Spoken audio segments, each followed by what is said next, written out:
I started planning to write a book on the evolution of military power in the modern world. And I was expecting to have a story about missile design or explosives or fighter jets. And I came to realize that at the core of all of the major shifts in military systems over the past 75 years is computing power.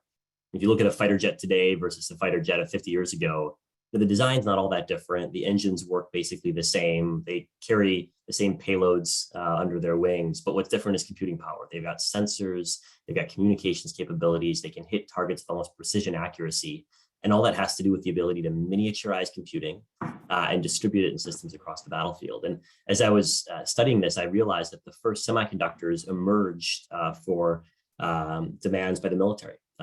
They wanted to have more accurate missile guidance systems, which required miniaturized computing, and thus the first chips were invented in the 1950s for that reason. And so there's been a direct relationship between the evolution of military power over the last 75 years, the development of the chip industry, and America's role on the world stage, which is, we see it in companies like Apple or Google, who are the beneficiaries of this computing power. But it's also in all of America's defense systems, from fighter jets to long-range missiles, which are equally dependent on the ability to miniaturize computing.